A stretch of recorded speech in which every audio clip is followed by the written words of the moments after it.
Mr. Fisher, say you're innocent of theft when you've been caught red-handed, stealing prescription drugs from the city psychiatric hospital. Enlighten me as to how any of that makes sense. Oh, fuck. What's the story, Mr. Fisher? And don't fucking bullshit me, mate. Okay.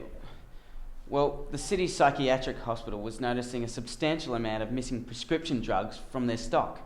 The staff had been accounted for, and the head of the hospital, John, had suspicions about the patients and was starting to believe they were stealing the medicine and stashing it in an unknown location. This is where you come into it all.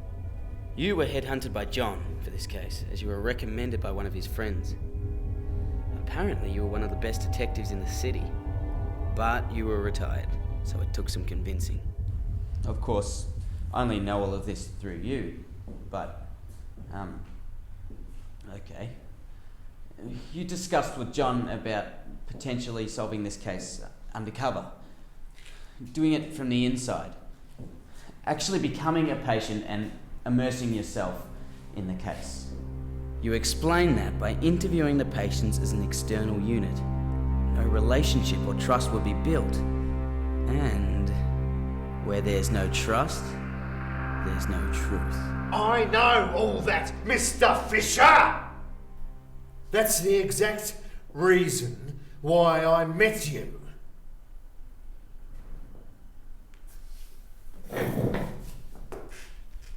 Now, when I asked you to start at the beginning, I meant the beginning of your story, not mine.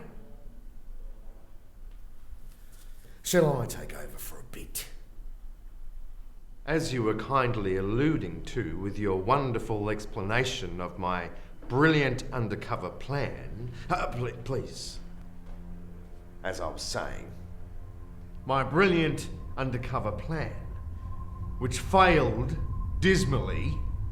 None of the patients were warming to me, and I was in no way the person who they could confide in, which in my defence should be blamed on the lack of time I was given to befriend said patients.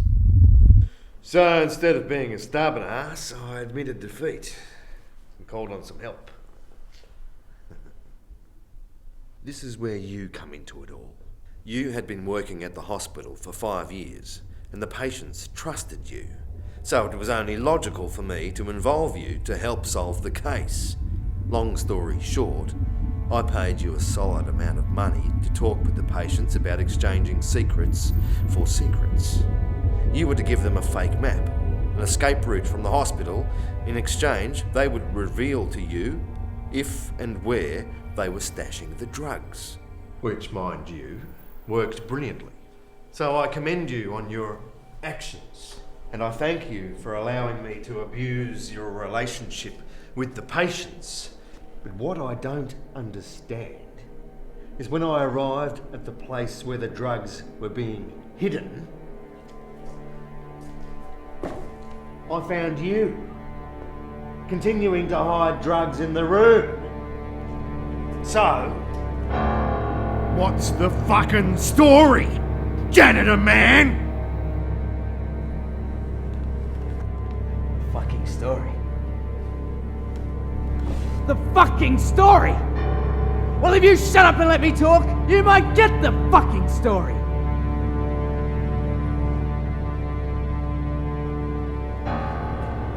I was just doing what I was told by good authority.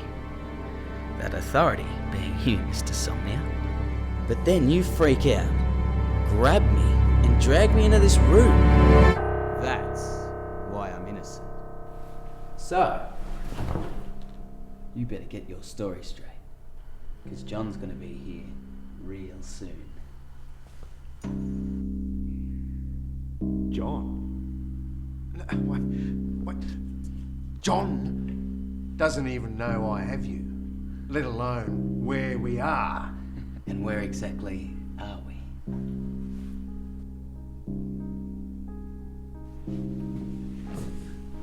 Not so sure? Calvin, think. You know exactly what's going on. I just merely helped you achieve what you wanted. Think back. You know these hospital halls backwards. Why? Welcome, Calvin.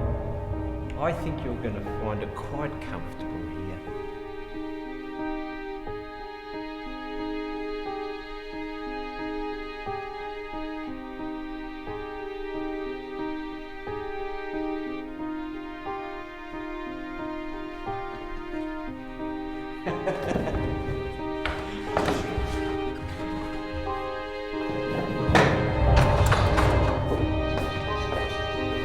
You, Mr. Fisher, say you're innocent of theft when you've been caught red-handed stealing prescription drugs from the city psychiatric hospital. Enlighten me as to how any of that makes sense.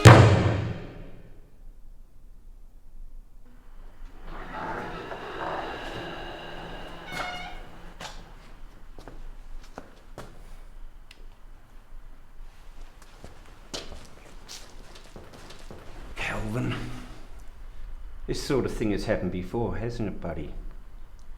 You make up these silly stories in your head about fake undercover cases from your previous life. Don't worry. That Mr. Fisher gets you into some serious trouble, doesn't he? Lying to the nurses? Stealing hospital drugs? Come on, buddy. Let's get you back upstairs.